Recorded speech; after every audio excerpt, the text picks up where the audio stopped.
Welcome to the You Can Make a Living in the Music Industry podcast from Nashville, Tennessee. I am your host, John Martin Keith. Celebrities, working class musicians, and people who work behind the scenes in all areas of the music industry will share their stories, encourage you, and give practical advice of ways you can make a living doing what you love in the music industry. This episode is brought to you by Edenbrook Productions. Edenbrook Productions is the company I founded to help musicians grow in their craft. Are you a songwriter, but maybe you've been told your songs aren't quite there yet? Or are your songs ready, but you don't feel stage ready? Or maybe music is your passion, but you feel imprisoned by your day job and you don't know what to do next to make your dream a reality? Well, Edenbrook Productions is here to help. We offer consulting services via phone call, Skype, and FaceTime. And for the You Can Make a Living in the Music Industry podcast listeners, we're offering an introductory 1-hour consultation special. Click on the link in the show notes to contact me, and let's get you making a living in the music industry. Hey guys, thank you so much for joining us today and hanging out with us as I talk with my friend Nate Sousa. Nate is an incredible guitar player and a great musician and a great person. He is the music director at my home church, Fellowship Bible Church in Brentwood, Tennessee. He has a great heart for God, a great heart for ministry, and for people as well. And I wanted to have him on because we're going to shift our focus today talking about church music and about working in churches as either a worship leader or a music director. So the content is a little different, but again, like everything else, it crosses boundaries. Everything we do in life overlaps in how we do things. And Nate has a great head on his shoulders and a great leader. So I want you to sit back, relax, and enjoy our conversation as we talk about working in ministry and music together. All right. Well, I am here with my very good friend, Mr. Nate Sousa. How are you today, sir? Hey, good, man. I'm doing good. It's good to see you. We're hanging out at technically your office, or next door to your office. That's right, yeah. In the nice conference room here at Fellowship Bible Church, which is where we go to church together. Mm-hmm. And we met, 6 years or so ago? 4 years. 4 or 5 years? Summer, yeah. Okay. Yeah. And so you're the music director here at the church. Yes. And you're from California originally. Yes. Born and raised. That's California. Awesome. So let's talk about, you've done lots of stuff. You're an amazing guitar player. So for our listeners who may not be familiar with your name, you're a killer guitar player. Like, I'm a huge fan. Thanks. And so that's why I ask you to come out and play with me all the time whenever I can take you, because you're phenomenal and a fun person to hang out with. But let's get the quick rundown of how you got started in music. And also, I want to hear about your dad for a second. I want you to talk about your dad. Okay. And that's because a good place to start. that just popped in my head as a memory of a story that you told me on tour one time about him, and maybe that leads into how you got into it to begin with. Yeah, no, that's a great place to start. Yeah, so I grew up in a musical household. You know, my dad was a longtime musician before I was born, and so probably what you're referring to was, so when he was in college, he got together with some guys and made a band called the Motowns. And that band wrote songs and played around kind of the Oakland, San Francisco area. And they became the band Tower of Power. Yes. Awesome. So he was, I like to tell people he was the original drummer for Tower of Power. Yeah. But it was really, same bass player, horn section, like all those guys were there. It was pre-Tower of Power, Right. And so I think the story goes that when he, got saved and wanted to get out of, the drugs and the rock and roll thing, then they wrote What Is Hip. They brought Dave Garibaldi in and took off, became Tower of Power, Right. So I always tease him now, like, well, you didn't become Tower of Power, but, you met mom and had us, So it's like a whole nother life, But he's a precursor to the Tower of Power. He's That's a part right. of that original group that became that. Was there, kind of in when it was all brewing and bubbling, so pretty exciting. That was all like in the, San Francisco area. So, so I grew up there near San Francisco in the suburbs, and my dad at that point was a worship leader. So he worked at a church and led the choir and led the worship on weekends, and he also taught music in the school that I went to. So he was actually my third or fourth grade choir director, Oh, yeah. So I've got one older brother, and we were both just raised in a really musical household, as you know, like all of his friends become musicians. So there's music people all around, you know, when we're growing up. So my brother played keys. I played piano to start with, and then drums. And so I started playing drums for my dad in, you know, worship music at church. You know, so I was probably maybe 5th or 6th grade. You know, he would just let me like, you know, bang on the drums, like, you know, a small church, a couple hundred people, and I would just get up there and play with them. You know, so looking back, like that's really how I started going, man, I really like playing music in front of people. Like I like performing in a way, but it was in church. Grew up in church, you know, and so it was really using music to facilitate worship for people was awesome, you know. And I think even at a young age, I started realizing, okay, my dad does this for a living. Like this is awesome, you know. Like other people are coming in and playing, and they might be a chiropractor, they might be a banker or whatever, and somehow my dad found a path to do this, you know, to get paid to do this, right. You know.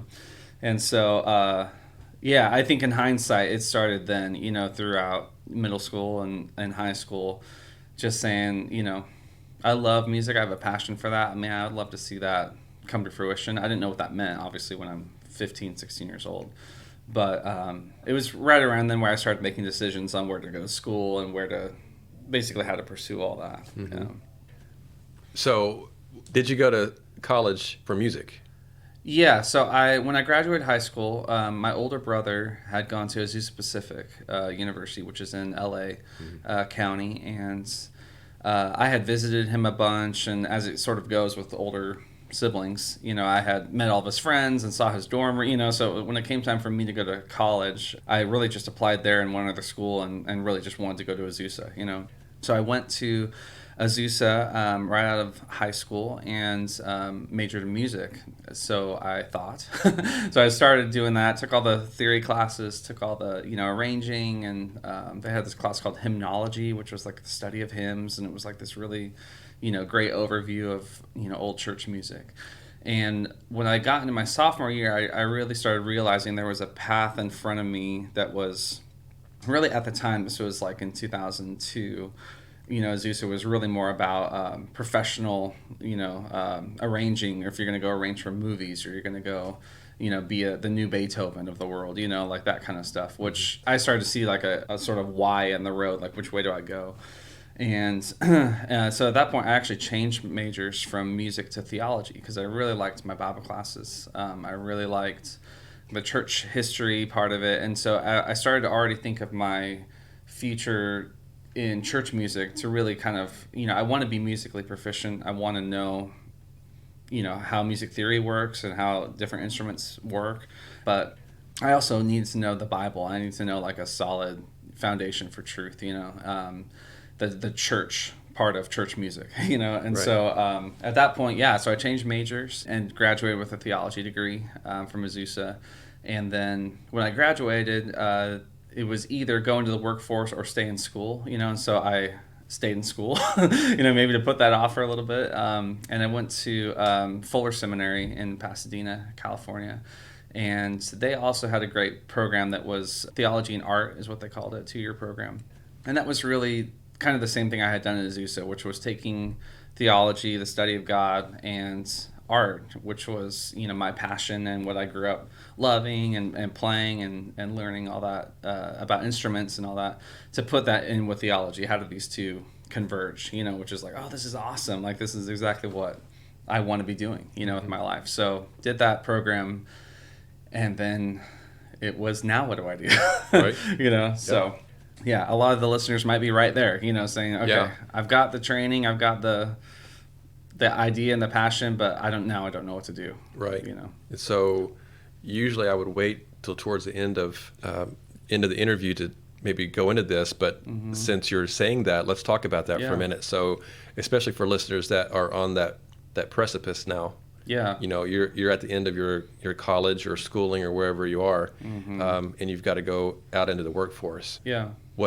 What do you do? Like, you know, how did you go from that transition? Yeah. So when I got done with school, I started looking at churches to work at. Okay. And so that was your goal, leaving school to begin with, was to work for a church. Yeah. in some capacity. Yeah, and in my mind it was, and some maybe people don't know the difference, but like a music director and a worship leader are different, in terms of singing and leading the congregation versus behind the scenes. Okay, so preparing music. Let's talk about the difference. What is the difference between the job of a worship pastor versus a music director? Yeah, so a lot of churches don't have music directors, which is one part of the conversation. And the music director really is someone that helps lead the band, someone that does charts. If you use Ableton, getting that ready. It's arranging. If you're fortunate to do recording, it's running point on those recordings, so that kind of stuff.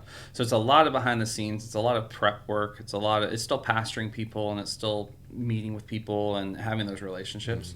But it doesn't include that upfront singing and speaking leadership to the congregation. And so as it would go, like my first job. So I back to the getting out of school, like. My first job was actually a worship leader position at a church, because a friend of a friend of a friend of a mom's sister and whatever, knew, hey, this church out in, Whittier, like a city I'd never been to, needs a pastor or needs a worship pastor. So they hit me up and I went out to interview, and it was a good interview, but I would already say that I was feeling like maybe this isn't like home base for me, like this isn't like my sweet spot, but... It was leading worship. You mean more like the church, like more of like the environment there. Gotcha. But I thought, let's give it a try, and so that might be my first thing is kind of start saying yes, like be a yes man when something comes along that's in the realm of what you'd like to do. Maybe just give it a try. It doesn't really help sometimes to be super picky at that point. Well, I've got my high standards and whatever. Sometimes it does. Like if you want to. Hold out for something even better. Right. If we're talking about church music and that kind of thing, especially being theologically on base. Yeah, sure. Being on par with that, making sure that what you know to be true is what that the church is also teaching as well. Yeah, because sure. a lot of times there's miscommunication and there can be a lot of issues there if those things don't line up. So that would be the only time I was probably say have a reservation, because I'm a worship pastor, as you know, as well. So the only reservation I would say to tell somebody listening with that is, high standard, quote unquote, make sure that your beliefs line up with what the church's beliefs are. Besides that, if there's an opportunity, you should take it, when you're first getting going, because, that's getting you out there and giving you opportunities that you've never had. Yeah, I totally agree. Yeah, the church part of church music we talked about earlier is totally paramount, so a lot of the conversation. So I think in my mind it was like, oh, I'd love to work at this huge church with a huge budget and do the stuff I see on, Elevation and Bethel, like all these big churches, but really this was a 400 person church that needed and it was a part-time position. It was 20 hours a week, needed a worship pastor, and so ended up doing it for 6 months. And so at the end of that 6 months, it was sort of built in to check in, with the pastor. It's sort of a, how's it going? Do we want to keep this going? So at that meeting, we were both able to kind of voice, I don't know if this is for me. I was feeling like a lot of things at that point. One was I didn't know if the church environment was right, for just how it was run and how it felt on Sundays, wasn't maybe the center of my target. And the other thing was I really didn't care for the singing part. That isn't my strength. I'm more of a guitar player. And so getting up every Sunday and singing and having to talk to groups of people, was very intimidating for me, And so I had to put together a makeshift choir out of scratch. Like it was just stuff that was out of my wheelhouse. But that was all great. That started to formulate what I'm really good at and what I'm not so good at, and what I have passion around and what I don't have passion around, And so that's one of the outcomes of being a yes man, is just saying, okay, I had experience. I got 6 months of experience, and then I left and was back to the drawing board. Now what do I do? And so really I started to hone in, okay, I think I didn't know what it was called, but I wanted to be a music director. Okay. I wanted to be an assistant. I wanted to help worship leaders lead worship. I want to take details off their plate. This is stuff I was thinking but didn't have a name for. One of the things to make that distinction when we talk about being a music director versus a worship pastor, from my experience, worship directors come into play because it's a large church. Yeah. Right? Most smaller churches don't need one. They need the worship pastor, because when I'm working with churches, different places, because I go around to different churches every weekend and lead worship usually. So those churches are small enough that I am the worship pastor / music director for that, because I'm putting the charts together and I'm working with the band and taking care of everything. They don't need 2 separate positions to do that. It's just not large enough. Right. But being at fellowship or huge churches, that opens up opportunities to bring in someone to focus on the music directing. Totally. So just so people understand sort of what the difference is in that. Yeah, it would be the difference between a church with 1 creative staff member and like 8. Some of these places have, tons and tons of creative staff, Yeah, that was a reality too, was if I want this type of niche job, the amount of churches that would hire me goes down really exponentially. Small. Yeah. And being in Southern California at that point, we were living in Orange County, and I wasn't married, and we had big churches around, but it was sort of a insider thing, an insider club a little bit, like people knew people and would hire within and that kind of thing. And so the next really part of my story was finding Friends Church in Yorba Linda, which was where I would go on to work for 10 years. But at the beginning, it was really just being invited to play. Hey, do you want to come play on a Thursday night, which was a young adults thing. And so I went and played for that. And this is at Friends Church? This is at Friends, in Yorba Linda, California. And how did you, who was inviting you? How did you get those opportunities to go and do that? It was my friend John, who I'd gone to college with, ended up graduating and going and just being a tender at that church. Okay. And he said, hey man, they're really struggling to find a guitar player. Like, I know you're in Orange County. Like, would you come out and play for this? I was like, yeah, I'd love to play for that. At the time, I was, just to fill out what I was doing, I was finishing up schools, still the master's program at that point, and waiting tables, so like I'm piecing together, like I'm working in, a restaurant, and I'm kind of a student, but I'm also like, I'm starting to play for these guys on the side. And so they paid a little bit to, for that to come in, just a stipend for, the Thursday. And then, hey, we need someone on Sunday. And then they do a stipend again, So I started to sort of see an opening there. Like they need someone. There's a gap. I think I can fill that gap. And so I basically became like a weekend warrior, just playing for money, like at this church. And it was really, it made great friendships there, the relationships I still have to this day. And basically what happened there was a guy there named Stephen Martin, and he was the music director at that church. And when I met him, I was sitting across the table from a guy that had the job I wanted. Right. I'm like, okay, this is cool. So this guy doesn't sing, he's a genius at like string parts and arranging, and would do all the behind the scenes stuff. So they had 3 creative pastors when I got there.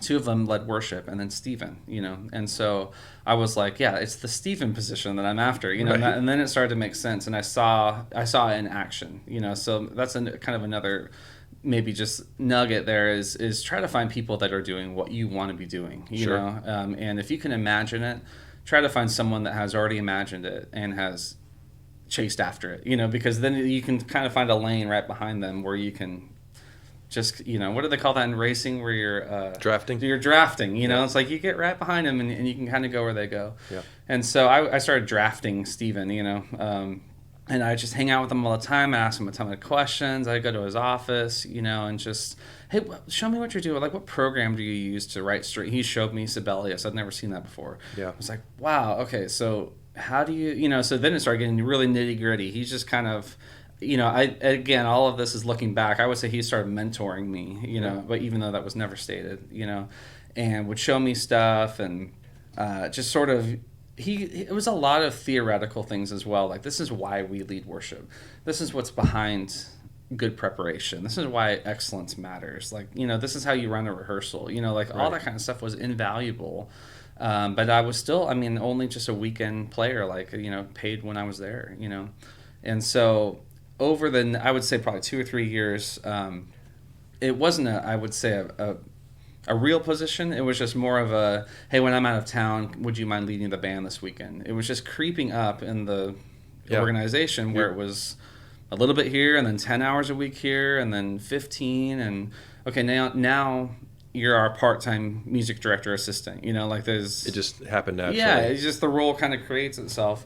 And part of that is something I was taught early on, was just to be a value, like be valuable to people, you know, and that's a relationship, that's helping, that's like going above and beyond, you know, like you didn't ask me to stay, but I was the last one to leave, you know, like that kind of stuff. And part of it was because I loved it, you know, like I love the people I was playing with. I love the church, like great teaching, great programs for kids. It was just a vibrant place to be a part of, you know. And so I didn't want to go anywhere else, and didn't necessarily need it to be a full-time job at the time, which was great, you know. And so, yeah, by the time I became like 30 hours a week, it was like, okay, now I'm on staff at this church. Like I'm helping people lead worship. I'm playing guitar a ton. I'm like producing, you know, little recordings here and there. I had kind of gotten there other than the full-time job, you know. And so at that point, Stephen came to us and said, "You guys, I feel like God's calling me on."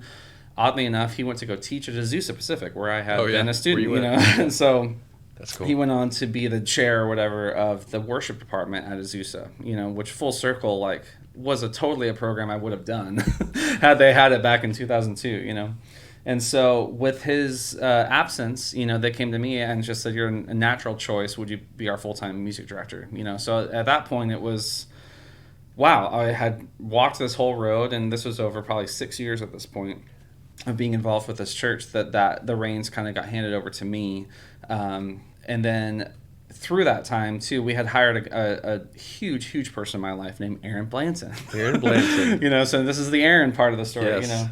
And so Aaron was a guy that actually was from here in Tennessee, grew up in Hendersonville, got into music, did a lot of bands, Sonic Flood, By the Tree, that kind of stuff. Yep. And when it came time to, like, you know, get married, have kids, like settle down, he had made the decision to come off the road and sort of, I mean, as in a parallel story, like look for church work, you know. And so the same kind of thing, looked at Saddleback, looked at some other churches in California, and ended up at Friends Church, which is where I was. And so when he comes out, we sort of make this, you know, this bond to each other, you know, where we've got similar tastes in music. You know, a lot of the people at the church at that time were older than us. And so it was sort of me and him locking arms, you know, and really just bringing that church into like a new realm of out of the 90s, like Maranatha thing, into like, hey, there's a new wave of, like, you know, of worship music. So Aaron came on as a worship leader? Yeah. Worship pastor? Yeah, because we had a guy there that left, and so there was a gap. Some other people were leading part-time. Right. But we really needed a full-time guy that was there every weekend in front of people leading, which was perfect. I mean, that has been part of my story, that's not my strong suit, and that is his strong suit. Right. And he might say that details and prep is not his strong suit, and so it was really a good partnership. It was a partnership for sure, and really I feel like it was God ordained just to put us in the same place at the same time, you know, and say, hey, you guys make a team, and, you know, this is a good thing. And so we worked together for 7 years of my time there at Friends, and it was awesome, man. Like, it was just, you know, I feel like we got so much accomplished when we were there. We turned the ship I think in a pretty major way towards the worship culture, like helping people to really engage with the songs. Mm-hmm. The team, I mean, we saw great relationships built, a lot of growth in terms of how people felt connected to that church. And so all of that was part of it, you know. Yeah, let's take just a minute. I want to continue on with the story, but I want to kind of focus in on a minute on just a little more detail on what it takes to be a music director at a church. Like, what are some specific things that you have to do day in and day out to make that position work, if you can?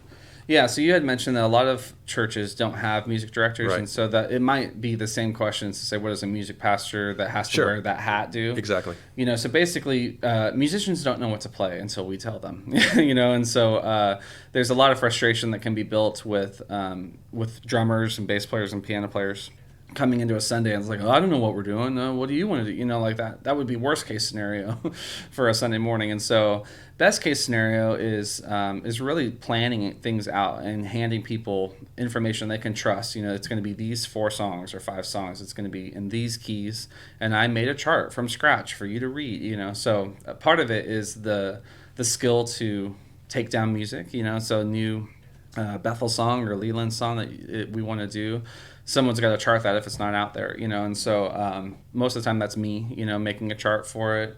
there are great resources now, praise charts and multi-tracks, and there's stuff, websites are helping people left and right, But for me, it's really like organizing all of that information. Planning Center is my friend, like going on there, making sure that when we invite people, they can see all the resources, they have all the MP3s in the right key, and so a lot of it is that's my organizational detail side of my brain. A lot of administration stuff, actually. Yeah, it's kind of a music administration job, which I meet a lot of creative people that are horrible at that side of the brain. And for whatever reason, like I have always been sort of that like nerdy school kid that was like, get all my things in a row, like get all my folders and my pens, like that was kind of me when I was in school, So a job like that where it's not all creative, a lot of it's, detail oriented. I love that. Like I eat all that up, And so really a lot of it is the relationships too, because, at Fellowship, we have a model where we use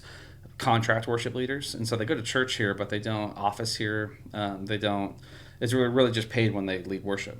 And so part of how I look at music directing too is I'm like the most direct connection with the band people, and so in a way I pastor them differently than our worship leaders would or our pastors would, because I'm their first point of contact, so I'm taking them out to lunch, I'm grabbing coffee, and I'm getting to know them on a personal level. And that's one of my joys, like as a music director, is not just to accomplish music but to really see the people as in this church, these are my people, that I can pastor. So okay, so continue on now with Aaron. And you and him worked together for about 7 years. Yes. At Friends Church, and then Aaron came back to Nashville. That's and came back to church here and came on staff. So when I was on the worship team here on a regular basis, 'cause I don't get to be here very often any longer since I'm out on the weekends. But when I was playing every weekend, Aaron came on staff here and became the worship leader, worship pastor, and then shortly after, the music director that we had on staff at the time left, and then you came in. And so I'm assuming that was because that was a connection between Aaron bringing you in, having something to do with that, obviously. Yeah, that's right. Yeah. So he was at Friends, and it really just felt a call back to Nashville. I'd like to get my family back to Tennessee, and had a time in California that was great, but moved back here. And so he was only here for probably 4 or 5 months until he visited again. And we did a conference together. And one of the nights at the conference, he just said, man, I think that there could be a role for you at Fellowship that I think would be good for you if you want to move. Like this was all contingent on, we had just bought a house. We had just had a son, And so, he was, our oldest was 6 months old, and we had just gotten into the house. So it was like, I know this is probably terrible timing, but I feel compelled to tell you I'd love to work with you again, and we have an opening for a music director. So he just put that out to me, and so we prayed about it and spent a couple months just going back and forth on, is this best for us? Like, do we want to move? Do we want to keep staying here? So I just came out and visited Fellowship and did some interviews and met the pastors and just really got a sense that this was a great, great place to worship and a great place to learn, from God and to be in community. And so I didn't feel like I was leaving someplace great to someplace unknown. It was sort of like, this is either way is going to be great. Yeah, and then you met me and you're like, well, I've got to go, obviously. Yeah. Yeah, Marty goes here, so what the heck? how much better can it be?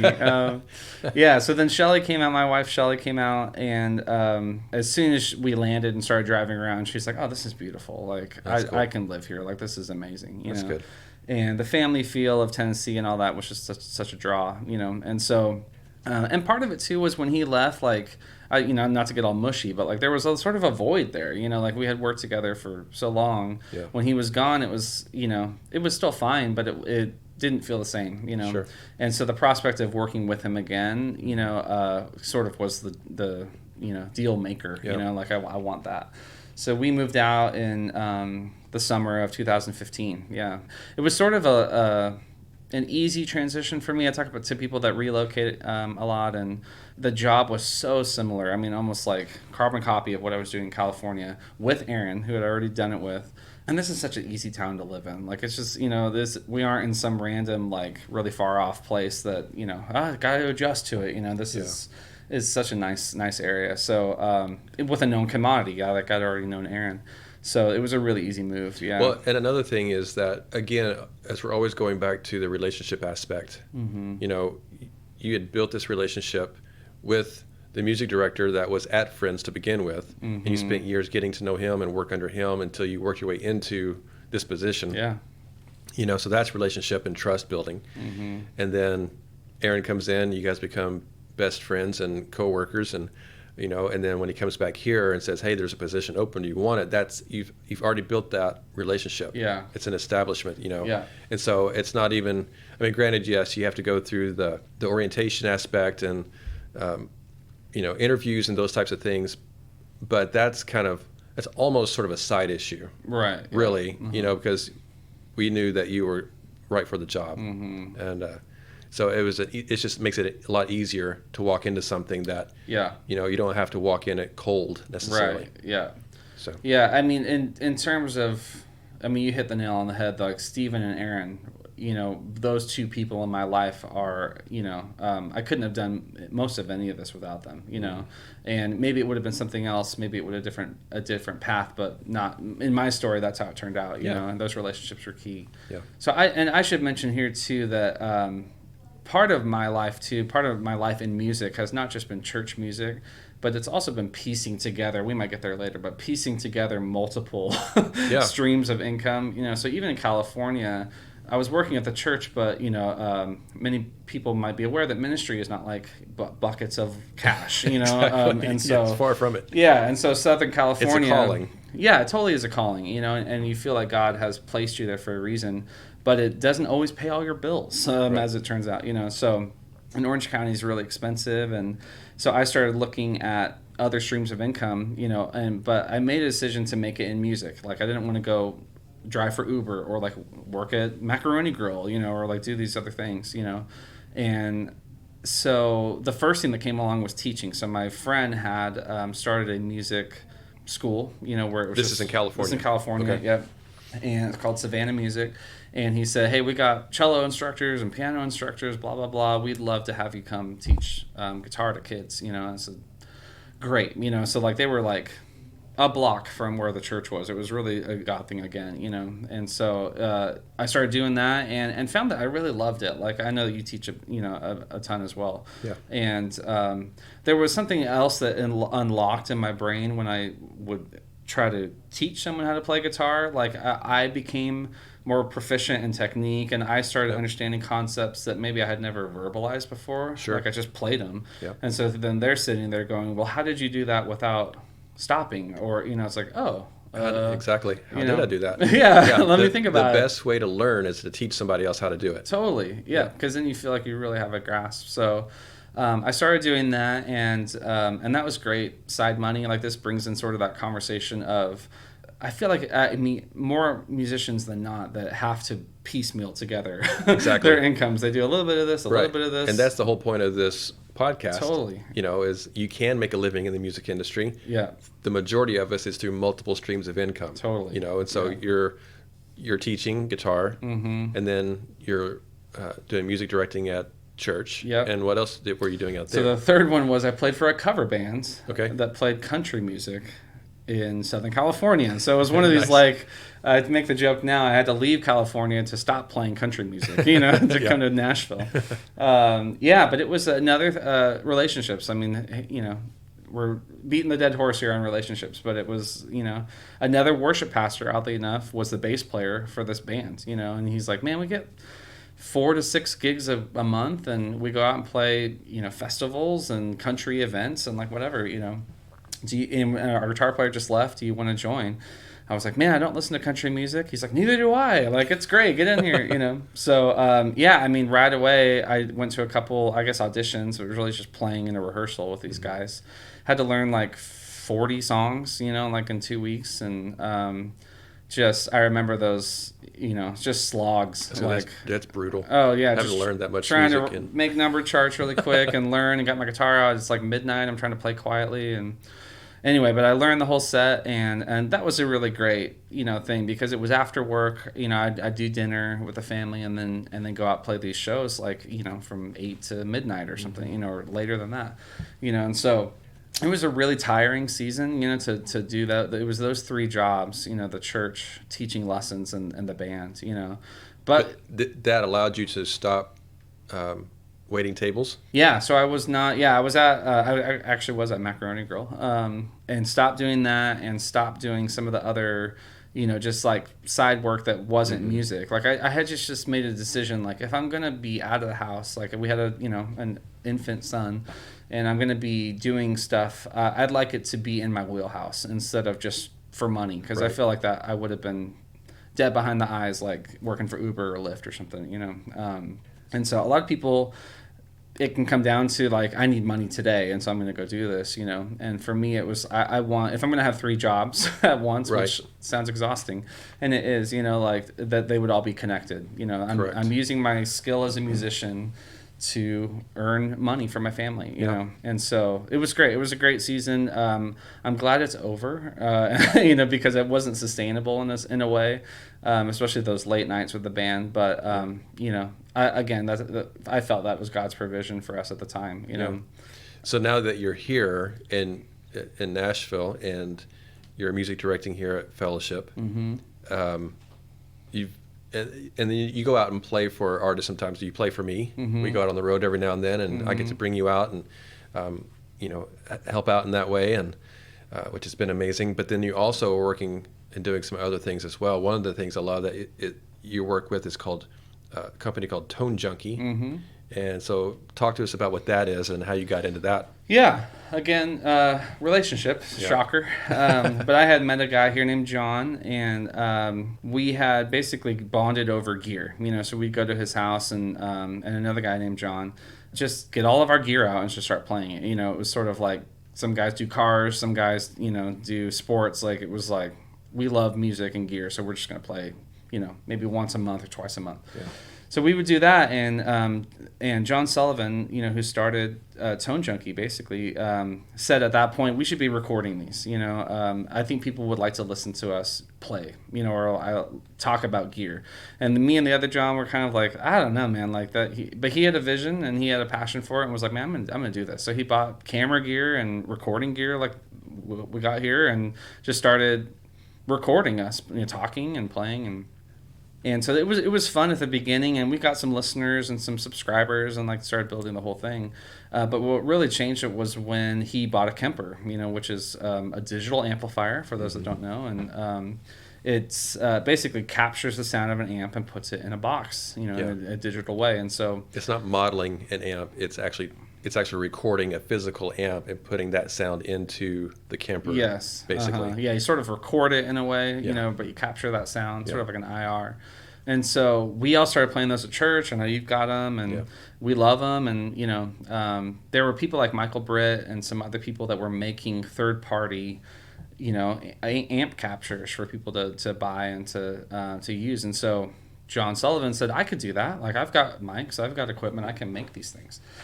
So we started getting amps, just our amps that we own. So we started profiling them, capturing them and putting them on a website saying, these are for sale. This is $10, it's $15, And so, I had no idea at that point that this would take off like it has, and I had no foresight, like looking back, I think John did. So that's why he's an entrepreneur, business owner. Like he's got a good head on his shoulders, and so, it's been crazy. We've been going for 2 years, and we're thousands and thousands of orders. Just people flowing in from all over the world, like that's different countries. We love your profiles, and like this is why we play a Kemper, so that we can have Tone Junkie stuff, and it just made a little following, and it's got a YouTube channel, it's got a podcast, it has all the stuff around it, and so that has become. It was a hobby, and I would do it for fun and do it for free because I loved it. To now being able to be contracted by John just to help out with demos or help out with performances or whatever he needs. He sort of runs the ship, and then I'm sort of tagging along, on his coattails, which is a great place for me to be. Like, I don't have the time or energy, for that kind of entrepreneurship, but he does. Yeah. And so, man, it's been great. And it's another way of saying, like, this is music. Like, I'm making music products for people to use in their bands and their churches and their, clubs and tours. Like, it's just being a part of that, like, machine of, like, music going out to the world. It's cool to have, like, one little piece of that, with Tone Junkie. Yeah. Yeah, and they're phenomenal amp sounds, and I love using them. And so people definitely need to go check out Tone Junkie. And what is the website for that, by the way? I believe it's tonejunkieStore.com. Okay. And then it's also on YouTube under Tone Junkie TV. Okay. Yeah. Yeah, so people definitely need to go check those out, and that gives them an opportunity to listen to what you do, how you play, what your sounds are, right. And kind of get an idea of who you are as a musician, and because you play so much, not just guitar, but you play drums and you play piano and lots of things. And I think that's something that if you're a musician wanting to do music for a living, we all have our main thing that we focus on, but I think it's really smart to be able to do multiple instruments, to take the time to learn, how different things work, because that's going to get you more work. Oh, totally. There's more opportunities if you can multitask. Yeah. As a musician, as to being just one thing. And some people focus on just one thing and they do it really, really well. And there's nothing wrong with either one. Right. But, I think that you can, if you're looking to do lots of things, hopefully, you can get more opportunities if you can do multiple instruments and things like that. Yeah, I mean, talk about being a value to someone who's just saying, hey, I'm here, I can do this, but I've also got this and this and this and this, And also because we were talking about earlier that some people are just on the creative side. If you're creative, you don't necessarily have the admin side of things down. Your brain doesn't necessarily work that way, but for those of us that it does work, it does for me too. I like to have things in order, and on schedule, and then be creative within that space. Especially with some of the things that I do, we're working on deadlines. Yeah, totally. And when you work on a deadline, you've got to be able to fit everything inside that time frame. Yes. So I think that's important for people to know, is if you can make yourself, maybe you have to work on those things, but I think it's good that if you can make yourself learn how to be more business oriented if you're not. Yeah. Or if you're business oriented, but you want to be creative, like take lessons, get something figured out so that you can be able to do both sides of things. Totally. You're going to get more opportunities that way. Yeah. It's a huge aspect of it. Yeah. And that's just being a go-getter, and that's being, seeing a deficit and saying, like, that's my choice to fix that. Like, if I'm super creative, I can't remember any deadlines or dates, like, work on it, then find ways, find apps, find, like, ways to organize your life, and it's something that will work for you rather than just, that's how I am, I'll never change, and it would go the other way too as well, that's a great point. Yep. Yeah. Have we hit everything? Like all the different things? Is there anything else that you're doing here in Nashville that's besides Tone Junkie and fellowship music directing and out playing like for different artists every now and then? Yeah, and so Aaron, again, my buddy Aaron, so he was at fellowship for a long time, when I was here as well, and then he just felt kind of a stirring in his heart to move on from fellowship, and so this was maybe about a year ago. He went to go work for Integrity Music here in Nashville, and music label, and produces a lot of worship music, Christian music, and for a long time. And so he jumped in with those guys, and again, that relationship piece came up again, where he saw a need or a void of people to make charts, for their website, We Are Worship, and so they call them song setters. And so he just called me, I think it was about last December, and just said, hey, I don't even know if you have time for this. Like, you got the church, you got your family, you got 2 young boys now, you got the Tone Junkie thing. If I can throw one thing, more on your plate, we need people to chart music for Integrity.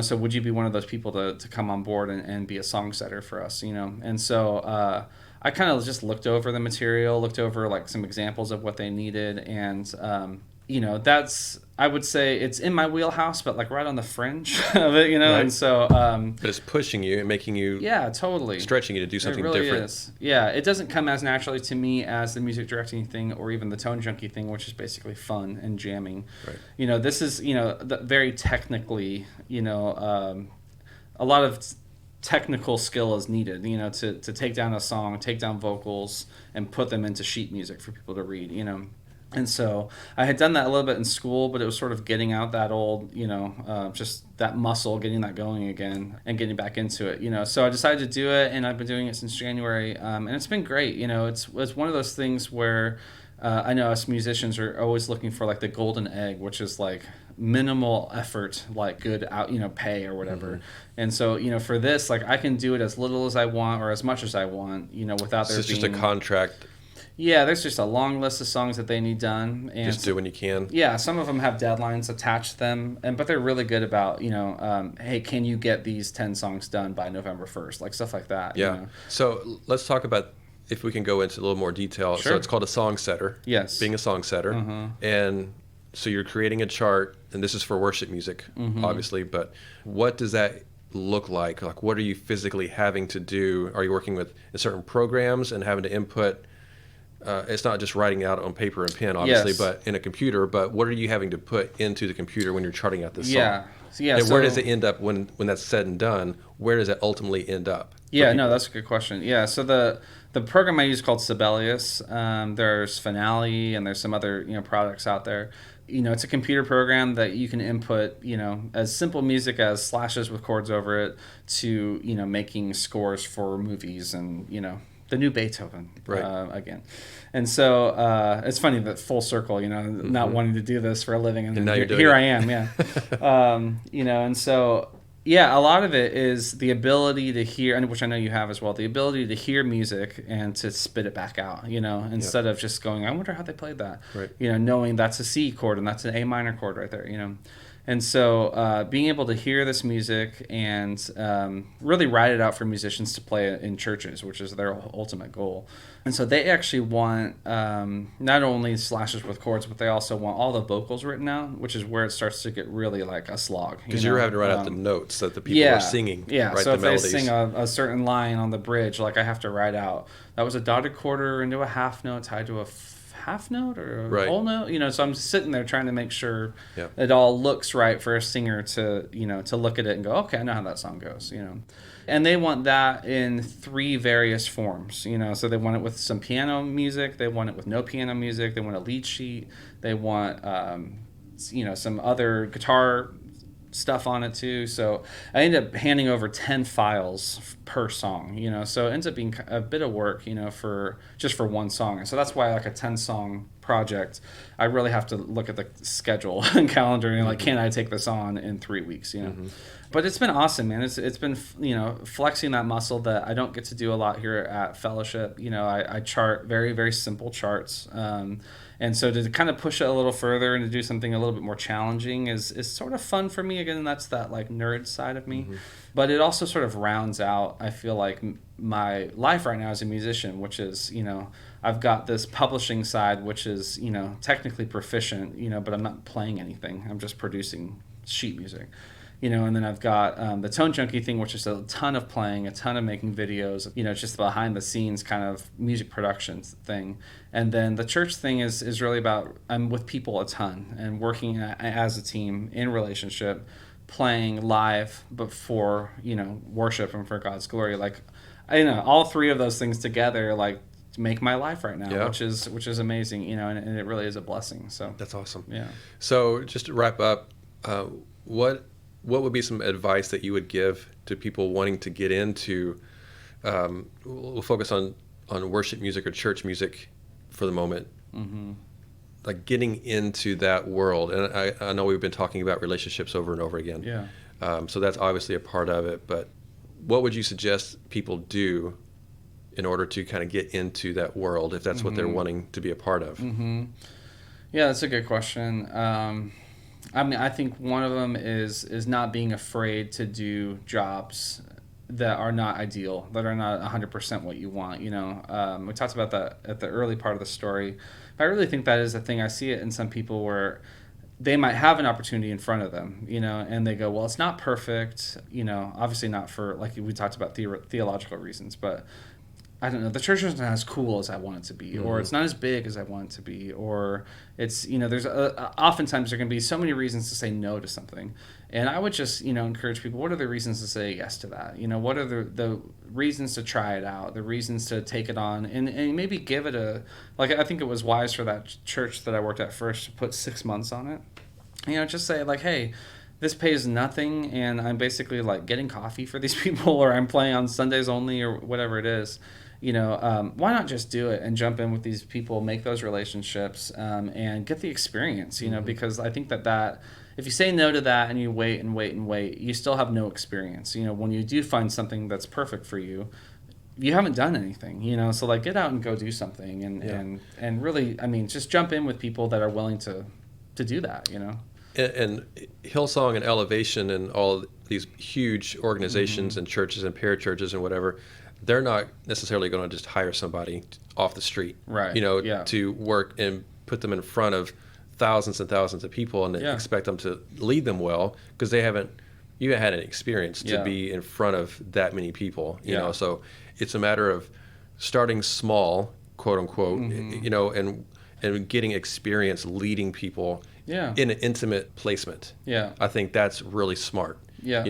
As opposed to starting off in this huge conglomerate of space, with people, with tons and tons of people, so I think it's these stepping stones. If you're wanting to be, and a lot of people don't even want to be in front of 10,000 people leading anyway. That is and the so ultimate that's not the ultimate for everybody, and that shouldn't really be the goal of anybody. If, hey, I want to be in front of this many people leading, because that's not the purpose of worship leading to begin with. Right. I think that just sort of happens when God allows it to happen. You know, if he's going to. But, and also to remember that the percentage of huge churches and organizations like that are very minimal. There's only a few that are really huge like that. Totally. It's the vast majority of churches and ministries are very small or medium size. That's where the majority of people work and lead, and that's where the most need is anyway. Oh yeah, for sure. So you need to find wherever you live. You don't have to be in. A lot of times when I'm interviewing people, it's you got to get to the big cities. You got to get to where the music is in Nashville, Chicago, New York, whatever, L.A. But when it comes to churches, man, they're just scoured across the country, and there's thousands and thousands of them, and there's tons of churches right now that need worship leaders. Yeah, and great need worship churches pastors. with great people in them. Yeah, and so you need to, wherever you are or wherever you can go, find opportunities in those places, and start there and get experience. And then if opportunities open up to go somewhere else that is bigger, then great. And if it doesn't, then that's not where you're supposed to be anyway. That's fine. Yeah, there was this concept that is a biblical concept of being faithful in a little and then being faithful in a lot. Right. And not, I think that the human nature, our tendency is to want to jump right to, well, give me everything and I'll be super good at it. I'll be faithful. But that's not what we see in Scripture. It's these one talent and then 10 talents and then 100. There's a concept there that is good for in the work space. That is it's the first one there and the last to leave. It's that guy that's putting in hours he's not getting paid for. It's all that stuff that I think does go a long way, and people notice it and they want you on their team. They want you. Yeah, because you're there to serve. That's your goal, is to serve people and to serve God and to lead his people. It's not supposed to be, what can this do for me so that I can get something bigger down the road. That's not the purpose of ministry to begin with. So I think people need to know that. Yeah, and I've got a perspective on this that I was never on the road with the bands. I never was really into recording music. I haven't worked with these big artists. So I want people to hear that too. Part of my story is being in church my whole life. And being in these little bands that did nothing. And so it isn't always this grandiose thing. Where you. Everyone knows your name and you're super famous. Right. I found such joy in playing church music, and a lot of people say, "Oh, that's cool that you do that. Are you also going to go? Now that you're in Nashville, are you going to tour with all these people?" And it just isn't like that. For me, it hasn't been like that. And I think that people need to hear that and know that it's great on this side as well, you know. And so there isn't, if people have expectations about, I want it to be this as a stepping stone, like you said, it isn't always a stepping stone to that, you know. And that expectation too of like, you know, coming to move to Nashville so I can go on tour with Keith Urban, you know, it's right. Like, okay, what like 12 steps do you need to do before you even get to a conversation like that, you know? Right. It's that same concept of like, come here, just start playing with whoever, you know, like if you get invited, go play. If you, a little 2-week tour, go do it, you know, like that kind of stuff. Or if it's just staying in town and just working in town on music. Totally. Not even going on that. Yeah. You know, I think a lot of people think they have to be famous. If they're going to do music for a living and be successful at it, you have to be famous, and that's not true at all. Oh, yeah. You know, it's like what we're talking about, having multiple streams of income, doing 3 or 4, 5, 6 things, whatever it might be, that allows you to make a living and support a family, if you have a family. You're able to do that, and, you know, people may not know who you are, and that's okay. It doesn't matter. I mean, some people, that's what you're wanting, but a lot of us just want to make a living at it. Yeah. And for us, success is being able to support a family or yourself and pay your bills and just do music on whatever level that is, you know, and that looks different for everybody. But I think that's really, really good that you point that out and say, let people know that, that you can do that and not be out playing for huge artists or be a huge artist yourself or whatever it is. Yeah. It's like the concept of like the ordinary life, you know, like that's okay, you know, like it doesn't always have to be this extraordinary thing, you know. And many days I do feel like I'm so lucky I get to do this, you know, and but the days that I don't feel that way, I'm just fortunate, you know, to have made a living, you know, doing music, you know, which is, I know this is why we're here talking about it, you know. Exactly. So that would just, I hope that comes across as an encouragement to people, really just to, you know, we talked about it before, but to imagine what best case scenario is for you, you know, and I would love to be doing this if someday I can do this, you know, and then go out and try to find people that have done it, you know, take people to coffee, ask them a ton of questions, like all of that stuff is sort of low hanging fruit, but but people don't know that. It's like if people need permission, I think we need to give people permission to say, I want to reach out, let's say, like you said, coming to town and wanting to play for Keith Urban. Well, you don't typically walk into town or drive into town and then all of a sudden you get an opportunity to play for Keith Urban. That just doesn't typically happen that way. It has happened. I've had interviews with people that their first gigs were these huge gigs that they didn't expect, but it kind of did happen that way. But for the majority of people, that's not the way it works. So finding out who works for Keith Urban, his management people, his his band members or whatever it is, because especially I think nowadays with social media, you can friend everybody. I mean, you can friend the artist on social media and become Facebook friends with Keith Urban or whoever it is, you know, a lot of times. I'm not saying that you can go become friends with Keith Urban on Facebook. That's not a disclaimer.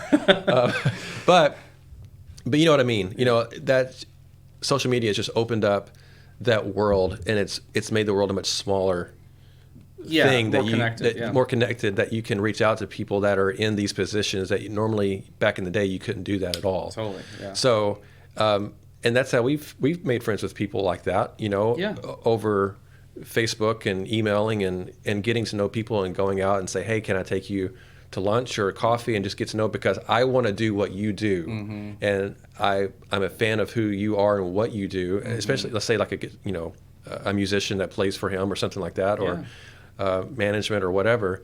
Like, I want to be in that position. Right. You know, can I take you to coffee and just get to know you and learn from you?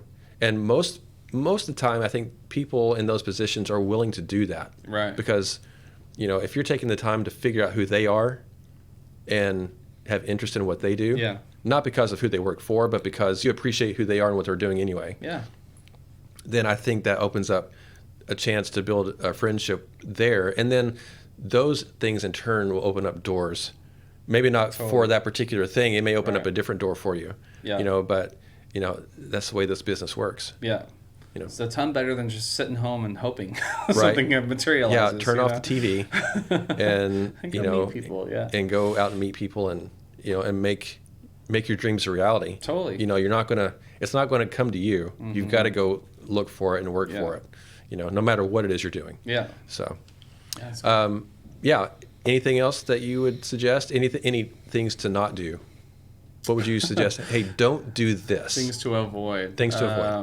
I think the biggest thing that comes to mind is probably just assumptions, or any entitlement, or like, I deserve this, or if people knew how good I was, then they would whatever. I think there's a lot of that in the water. I think I've honestly felt it more here in Nashville than I did in California, and I think it's just that I deserve this. It's just sort of a thing in the air about like I'm gonna be a star. I'm just nobody's discovered me yet. That kind of thing, or. With songwriters, like, I just need that one song that everyone's going to hear, and then I'm going to blow up, like all that stuff. And so I would just, there's a humility, I think, that can be inserted into thinking like that would help a lot.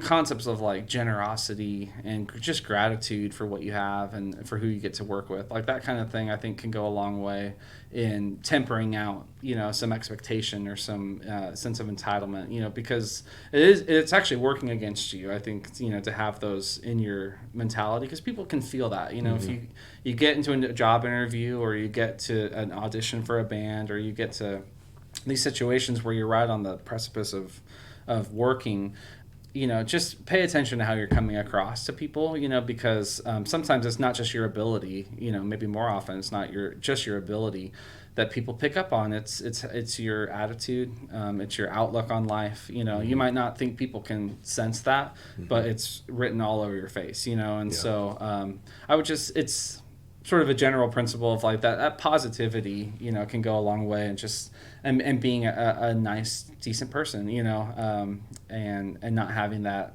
entitlement or expectation. Mm-hmm. Yeah, that's awesome. Mm-hmm. Buddy, thank you so much. Oh man, this is awesome. I appreciate your time and sharing your story and your expertise in all of this, and I'm grateful to know you and get to play music with you, and look forward to doing that with you again soon, and appreciate your family. So let's, real quick, as we close out, where can people find the music that you're working on? So like with Tone Junkie, what's the website again? So it's tonejunkiestore.com. Okay. Or on YouTube as Tone Junkie TV. Okay. And of course, people want to come check out Fellowship Bible Church here in Brentwood, Tennessee, or in Franklin.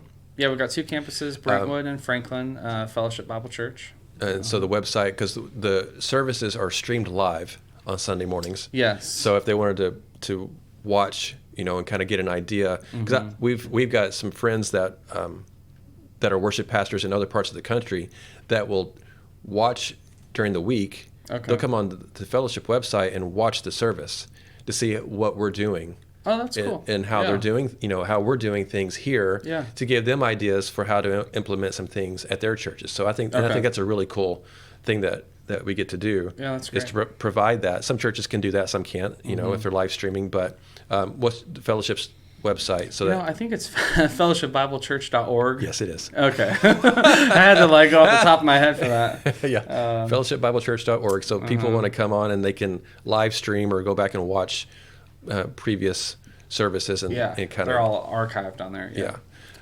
So that's cool. Yeah, and then if they need charts, they can go to weareworship.com, which is through Integrity Music. That's where all these can be found. But perfect. Yeah, awesome. Well, it's good to see you again. Thank you so much for your time, and have a great day. Thank you very much, buddy. Man. Bye. Thank you guys again so much for hanging out and listening to our conversation with Nate Sousa today, and learning more about putting music and ministry together and how those things work hand in hand.